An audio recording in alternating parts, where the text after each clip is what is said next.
Hello again, everyone. Welcome back to the Down the Frozen River podcast alongside Colby Caphart, Connor Keith. I'm Nick Lanciani. We're all waving to you if you can see us, which you can't. Anyway, let's dive right into it. Important questions here. Big important question. What's going on with Montreal? Everyone wants to know about that league-wide. I honestly don't know, and I feel bad for being on a hockey blog and telling you that I don't know, because I honestly don't. Gallagher, when he came back, kind of rejuvenized the offense a little bit, but that's even kind of died out now too. They're just not winning the games. Maybe it could be some injury issues, whatever it could be. I think it's their defense. You got an aging defense, in my opinion. No, that's been apparent, at least in the last couple of seasons when they acquired Gonchar and they built up their stockpile of old defensemen. But it's just something it's weird. I feel like they should be playing a lot better. This was your top team last year. I understand. Whatever, you're missing your tender there, but I still think this is an issue, and you kind of need to figure it out. Whether it's a switch at the main position, as in coach, or these questionable decisions that they've made for the GM could be another way. Right now they're on that 5-game losing skid, and from just going off scores alone, there's been only one game in that losing skid where they've scored more than one goal. So, you don't want to put it all in the offense because Condon has been giving up 3 goals at least a night in this same skid. But in the same turn, if that's what he's doing, then you should expect an offense that still ranks 7th in the league in goals scored to step up and try to cover his butt. maybe they shouldn't have traded Tokarski? Yeah, some of these trades that the GM's been doing, it's just been, we've sat around watching for the last, when did they start doing these last few trades? The last couple of weeks? Really just the entire year. Yeah, all it's their just, trades we've have just been been lackluster. You started the season with people thinking arguably this could be the team this year. They were on, how long was that streak? It was ridiculously long, whatever. But, you could even extend it to how many points straight they got. But they're a laughing stock almost, at least as far as playoff teams are concerned. What I tell you, they had the worst record for the month of December. They Yes. had the fewest points. They won 3 games in December. Yeah, it's pathetic, the numbers they're putting up. And offensive-wise, and you wonder why they're not looking at a player like Semin, who they kind of took out of their lineup and was like, yeah, we're kind of done with you. Well, why not throw him back in again? I understand you've been making a few of these moves, but I don't know what you're looking for. But Semin's now kind of lighting up the KHL. In fact, fun fact, I was looking at the KHL top scorer, and you got Brandon Bochenski at 3rd in the KHL, and you have Linus Omark in 5th or something. That's just, something crazy I was looking at going, remember those guys? But I think letting Semin leave was a mistake because at this point they need goal scoring. And they don't have it. I think they rely too much on Pacioretty, to be 100% honest. Well, was Semin getting the job done? Is really, if you're saying they need goal scoring and then you reference Semin, who we know has had an up and down career. In the first few games, he was actually producing. It may not have been on the scoring goals necessarily, but he had 3 or 4 assists. If you're making the passes and set up the goals, I understand it died off once their hot streak went away, but right now you're looking up and down the bench. You're looking at your depth forwards, and you're wondering what you got. And I don't know what their answer is. So it's a question of how much of an impact can you make out of any acquisition, whether it's a signing or a trade. John Scott, is that who you're hoping to spark your offense? Although he is still in the AHL currently. I know, I understand this, but the trade, I don't understand. Mm-hmm. Now, Connor, you had something to say? Well, I was just trying to look up who's been scoring these goals for them lately. They only have 4 players on their team now with 10-plus goals, and only 3 guys have 30-plus points. One of them, PK Subban, rocking the assists.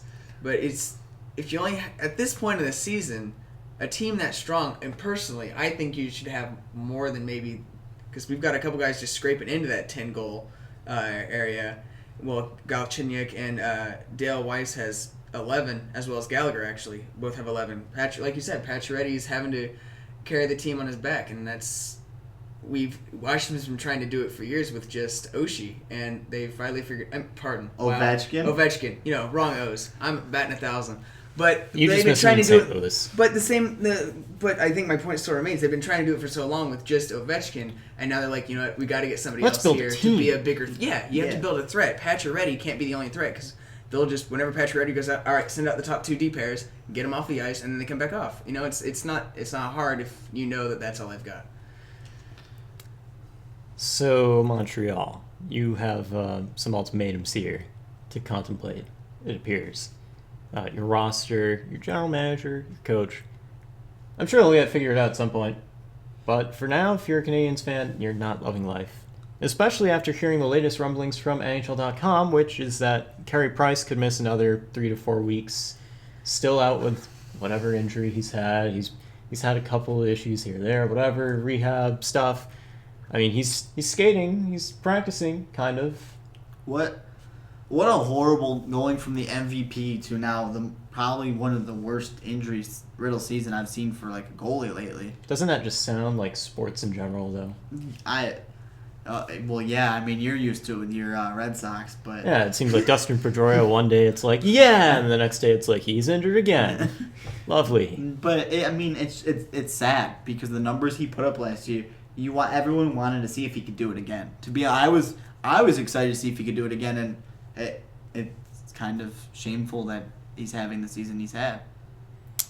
Yeah, and then you ride the momentum of, oh, Mike Condon doing great, and now it's kind of like, well, that's shameful again, and he's not even injured. Yeah. In other news around injury update. You could tie him together. They're one of the teams candidating. Oh, you're not going into Jonathan Drouin right now? No, I wasn't. You should. I should, but I was going to just talk about Montreal's rivals and how, No. well... The injury update can wait. Well, no, I was just going to mention David Krejci is back off the injured reserve. Yeah, that's right, executive decision. And he's expected to be in the lineup tonight, Thursday night, against the Vancouver Canucks, per Cam Neely, president of the Boston Bruins. So, as we've all known, Bruins and Canadiens, they've had their struggles. Atlantic Division is crazy, whatever. But if you're Montreal, again, if you want to try to get that guy like Drouin, there you go, there's a tie-in. David Krejci's back in the lineup for Boston now. The longer Krejci was going to be out, the worse things we're probably going to get for the Bruins. Now Krejci might be back. Bruins just suddenly became a better team. Do the Habs try to go out and get Jonathan Drouin? Who tries to get Jonathan Drouin to make their team that much of a better team if things work out with Drouin? Steve Yzerman's also quoted as saying, that you wouldn't rule out reconciliation between the two. Of course, Drouin is now suspended without pay by the Tampa Bay Lightning for failure to show up to the latest Syracuse Crunch game, practice, what have you. I mean, basically, at this point, both sides are kind of done with one another. Yeah, I don't think there's going to be any coming together No, between they've already those two. said that he's basically not allowed to play for the Bulls ever again. And the one thing that the WGR guy pointed out that what he's doing by saying he doesn't want to play in the AHL is actually offending a lot of people in the league. Well, it should. And this could be a place where if you want to sign him or you want to trade for him, you're going to have to sell him to the players in your locker room. Mm-hmm. Listen, he's a great player. He's going to help our team. But there's still going to be a lot of people who are kind of angry like, dude, you didn't even pay. You don't want to pay your dues. How No, committed yeah, is exactly. That's exactly it. Not to say this would be a little bit more acceptable if a guy have a little bit more tenure, because I still don't think it would the way he's handled it. But it doesn't help that the kid was drafted in 2013, correct? I mean, he's a baby still, and he shouldn't. And now he's acting like it. Basically, is what it boils down to.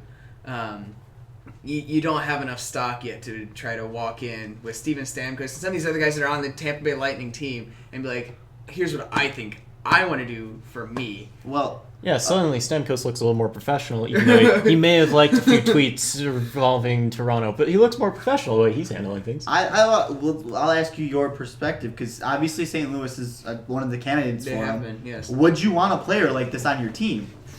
I don't think so. I mean, because especially with, most teams, they already have their leaders, I mean, and he can't come in trying to impose his will because all that's going to do is be like, get your butt back to the AHL and get out of here. No one's going to accept somebody that's just going to come in and try to impose their will that way. Never mind what you might have to give up in return, or the Very high true. chance that But- his next contract might be a big one if he turns out to play well.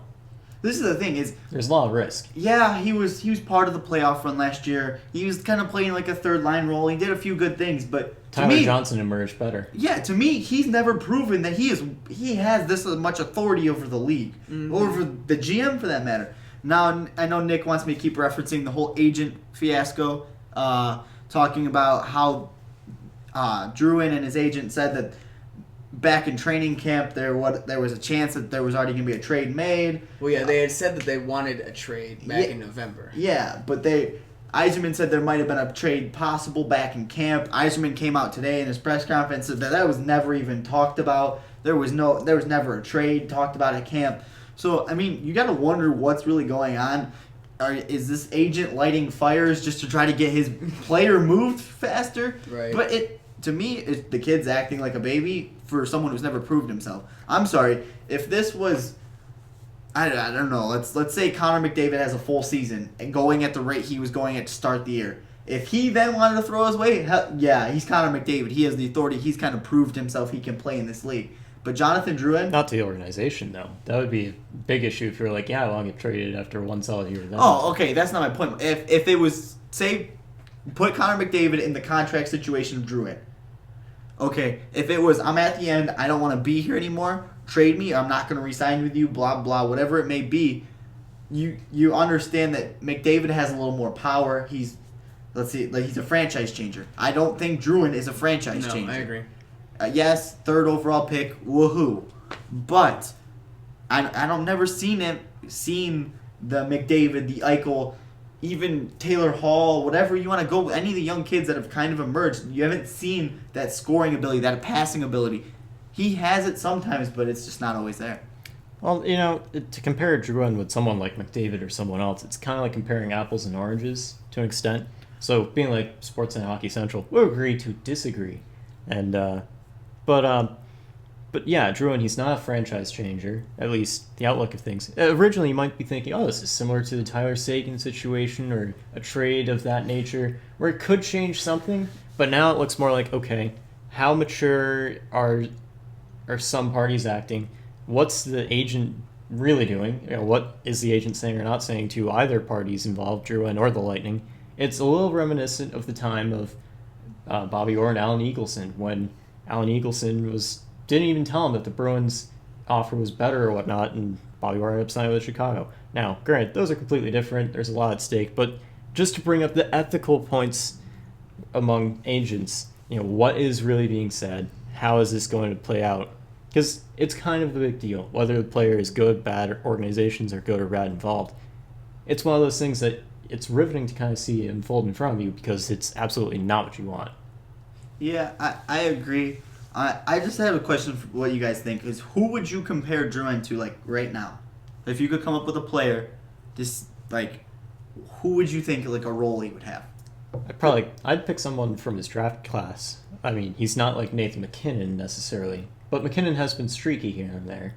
So if Drouin is played like that, then more so. But Connor, do you have anything I see. off the top of your head? I'm gonna just go on your Nate McKinnon. I see the comparison, and I think the only difference is McKinnon was given more of a chance than Drouin was. Let's Yeah. face it, McKinnon was thrown into a first or second. Well, he was thrown line. into the fire because it was like, Yeah. we're Colorado, we need someone. Yeah. Go play. Drouin was never really thrown in the fire. I believe he got sent back his first year drafted. I don't know and quote me on. I think he played a few games, They but went back to Halifax. yeah, and then he came back. McKinnon and Drouin were both And from he Halifax. went in and out as like a fourth liner, but you got I mean, you're in Tampa. You gotta try to bust into a lineup and prove yourself. You only busted into a third lineup. You were in and out of the playoff games. To me, you improve what you're really worth. So is this all about ice time at the end of the day? Mind blown. I mean, it could be. But more on injuries. Ryan Nugent-Hopkins out 6 to 8 weeks. That's a tough situation for Edmonton. I'm sorry, you lose McDavid now, Nugent Hopkins. You're wondering who's your next center. The St. Louis Blues are bruised and battered and maybe blue themselves. Jake Allen, Bertuzzo. I mean, the list goes on and on. Connor, you have all that information and stuff. I do have the info. Let me pull it up. I apologize. That's not a problem. I was trying to. Information and stuff was meant to give you that time, but that's all right. Gunnarsson. Yeah, I know. Where did my list go? I totally had it. Well, in other news, Sam Reinhart's out, Henrik Sedin's out, Cam Ward's been out, Frederick Anderson's been out. There's a A long couple of list. big names. A lot of crucial players. Just go on to Sam Reinhart. Sam Reinhart got hurt Wednesday night's game in a weird collision with Mitch. Been a few of those this year. Yeah, with Mitchell. Like, it wasn't like anyone was trying to check. They just kind of collided. I watched the replay a few times and was like, what was happening here? It was almost like they weren't watching each other. Like, maybe they had eyes for the puck, but it was a strange incident. Looks like Connor might be ready with things. Yes, I apologize. So just this year alone, the Blues have this calendar year, not the season. I apologize. Happy 2016. I know. How about that? Just a little, we're almost a month into it, but keep wishing everybody Happy New Year's. So just this calendar year alone, though, Jay Bouwmeester's gone down, Paul Stastny, Jake Allen, Magnus Parvey, Robert Bortuzzo, Gunnarsson. I mean, that... So your whole team. Basically, I mean, those guys could all make up an entire shift, and the Blues are still playing, though. It's been really incredible, but it's been trying with them doing that. Why don't they give Vladimir Sobotka a call from KHL? Just Maybe. come back. He was one of my favorite guys to watch. Is one of those fringe players. But anyway, Colby, you were saying? No one can see this, but me and Connor are shaking hands because we have something in common. It's called Welcome to the Sabres organization. We have these injury issues every year. We currently have, I think we with the Sam going out, we have 5 forwards now hurt in just a matter of this month. So I understand the issues. And didn't you want to give a little hat tip or perhaps a little hat throw in? Didn't Reinhardt get a hat trick? Yeah, well, recently? yeah. Before his injury? Yeah, before his injury. He actually surprised everyone. He surprised me this season. Good news, bad news. Reinhardt had a hat trick. Bad news is he was hurt now. Yeah, and he got a hat trick before Jack Eichel did. You got to give that man some credit. Good. There you go. Put that on the wall, plaque it, put it on a fridge, something. I beat you, Jack Eichel. What if they became roommates? That'd be a good story. Dude, hey, man, they seem to be developing a good relationship. But moving on, as we always do, Aaron Ekblad. What's the status with him? I mean, he might return to action Friday night against Chicago for the Florida Panthers, but This is without him in the lineup, Yeah, the this Panthers is- have done nothing. Yeah, very poor. Yeah, is he their entire team? What's going on here, you guys? I don't think he's our entire team. I was listening to their analysts the other night when we were watching one of their games, and they kind of explained it is Ekblad, when he's paired with Campbell or Kulikov, they gel well. So when he's out, you have to start switching your D pairs. You bring in some depth one that you may not like, and he's their new face of their organization. Yes, Yager is still there, Absolutely. but this kid's their future, and See, I think that's the thing too. Is I'm a huge Ekblad fan. For those that follow the Game of the Day posts, you know that basically every time I write about Florida, I try to include Aaron Ekblad. His biggest claim to fame for me right now is that plus 17, which I think Colby. I can't remember if we did this on a podcast or it was just us sitting around talking hockey. We don't value How does plus. that happen? I know. Yeah, we never talk about hockey. Cool. I value plus minus. Well, it's not so much that I It's value weak. it. It's for the weak. Well, see, I don't know. I disagree with that. I think it's a a frat bad stat. stat even just within one game. Yes. But when you try to use it over the entire season, I think it does yield something. And he is tied for 7th in the league right now, plus 17. Are you gonna say For a defenseman, that's not giving goals up, which is something Florida has not done since he's left. And I'm not saying that their defense is totally contingent upon this guy, which is exactly what Colby was just saying. But I think he does play a significant part in that, and it's a hole that Florida has not yet figured out how to fix. Does that mean that you're going to be one of those people that says Ovechkin sucks because his plus minus isn't always that great? Well, it is right now. He's got a plus 19. This is one of the exceptions to that rule. But anyway, well, I mean, And look at the season they're having. there was some paper I was It looking lines at. up, man. Plus minus is really great for identifying special team strengths and weaknesses Yes. because it's more likely to happen when there are fewer players on the ice and what have you, and all kinds of fun things. If you want me to write about that sometime, I will. If you're Yeah. interested. I remember us talking about it. We basically you can't look at an individual game and say, oh, this person was a -1. Okay, he was a -1. That's one 'Cause game. That's one goal. that's that was one scored goal. with Right. his foot on the ice. Yeah. Something like Corsi might be better for one game because it's seeing how much offense kind But- of in general you might have generated. But like when you're looking He's at a Had against defenseman though. but my Which is what I don't like about the Corsi. how I use plus There's minus stuff you gotta look at there. how I use plus minus is when we have like a player who comes in and plays like 5 or 6 games and then goes out and it's like, well, maybe he shouldn't be a healthy scratch. That's when I'm looking at the plus minus. Let's compare his plus minus to someone who's playing every night. Well, this guy should be the one sitting out. Like I look at that, and I'd then probably just more so state the obvious. Be like, look, that guy can't play, that guy can't play. Go. But then how are you determining if he can play or can't play? Well, it's like with the Bruins in line 4. Does Zach Ronaldo play or does Tyler Randell play? Does Max Talbot play or does he not play? I mean, I think it's kind of obvious there. Do I even have to say anything? No, because you guys still play Zach Ronaldo like every other night. It's a love affair that can't be broken up. Couple transaction news, though. Yuri Sekach, formerly of the Anaheim Ducks, was sent to the Chicago Blackhawks in exchange for Ryan Garbutt. I mean, that's just kind of a small deal, but, I mean... Small deal. It means Sekach is going to be good now, insanely good. Let's not Chicago look probably, at the but- trade for Patrick Sharp. Chicago sends Patrick Sharp to Dallas, get a few pieces, Garbutt Garbutt's one of them. and Trevor Daley. Now both Trevor Daley and Garbutt have been shopped. Wait a minute, is that like the Tyler Sagan deal when a few pieces came back and then they all got lost? It's just Advantage Shirelli? Yeah, whatever. I am really thinking Dallas won that trade. Sorry, Chicago. Well, clearly, I mean, Patrick Sharp. But Dallas has been struggling.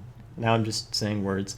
New York Rangers also signed Daniel Paille, so if you're a Paisy fan, good for you.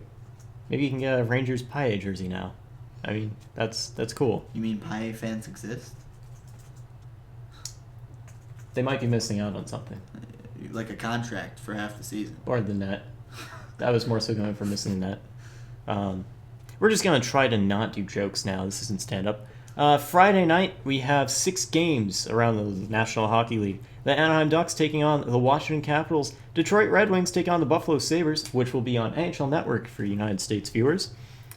The New York Rangers taking on the Carolina Hurricanes, as long as that is what my handwriting says. The New York Islanders take on the Ottawa Senators, Chicago Blackhawks taking on the Florida Panthers, and the St. Louis Blues will take on the Colorado Avalanche. Anything excite you guys about that? Well, I mean, I'm obviously excited to watch Eichel versus Larkin. That's why it's gonna be on TV. They picked the marquee matchups with these rookies, so I'm excited to watch that one. Awesome. Saturday night, 11 games. Vancouver and Pittsburgh. That will be on Sportsnet if you're in Canada. Minnesota and San Jose. Columbus Blue Jackets taking on the Boston Bruins. Gregory Campbell returns to see his former team. I know Connor wanted me to throw that in there because right. Campbell is oh so great. Montreal taking on the Toronto Maple Leafs. That will be on CBC Hockey Night in Canada and on NHL Network as well in the United States. Anaheim Ducks taking on the Detroit Red Wings. Tampa Bay Lightning taking on the Florida Panthers. Ooh, a Florida interstate rivalry. Intrastate, whatever. And important for the first time in how long? Yeah, it's actually relevant once again. The New Jersey Devils and the Winnipeg Jets also going to be on Sportsnet in Canada. Philadelphia Flyers, New York Islanders, Colorado Avalanche, whatever, versus Dallas Stars. Los Angeles Kings, Arizona Coyotes, Nashville Predators taking on the Edmonton Oilers. That will be the second half of CBC's Hockey Night in Canada on Saturday evening. That's the late game, in case you didn't know how time zones work. And Sunday is 5 games on the docket. Pittsburgh and Washington. Colby's laughing at me. That will be the game of the week on NBC. Great time of year when that starts up again. Connor, you were saying something that I interrupted. Well, I was just saying it should be the first one of the season, so that's always exciting, especially with it being... The game of the week. Well, no, I meant Pittsburgh at Washington, so Oh, way yeah. to go, Vanna. Well, anyway, that's interesting. That's the first one of the season. Who made that schedule? Let's go Caps. Sorry. Kobe's a little biased Well then, against the Penguins. I think he just wants to see Washington do well. The New York Rangers taking on the Ottawa Senators. That's what it is. Calgary Flames taking on the Carolina Hurricanes. That will be on Sportsnet if you're in Canada. St. Louis We're Blues sorry. taking on the Chicago Blackhawks. We sent the Hurricanes into Canada, They and should it's just be on your Whalers. national TV. The Blues and the Blackhawks. So that will be on national-ish network here in the United States. NHL Network it's kind of a channel that's more included in sports programming things. It should be, if not. Anyway, but then again, if they aren't a hockey fan, why are they listening to us talk about NHL Network? That's true. The Los Angeles Kings and the San Jose Sharks, the other game on Saturday to round off the 5 games on Sunday. That's also on Sportsnet.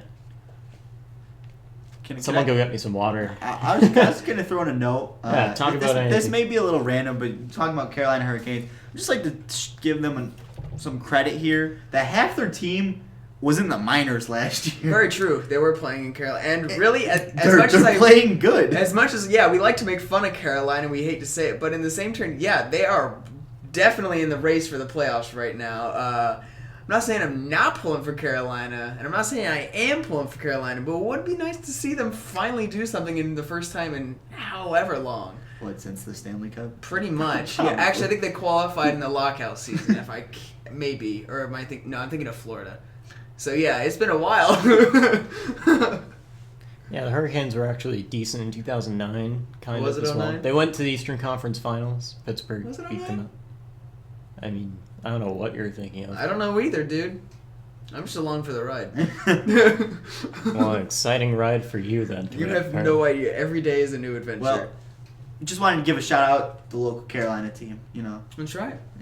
And we don't really talk about them, okay? So you gotta give them some love. Is there something worth talking about? I mean, hey, Jeff Skinner. Yeah, cool. Hey, we watched half those players last year. In the checkers, yeah. Giuseppe. I want someone to run those numbers to make sure it was 50%.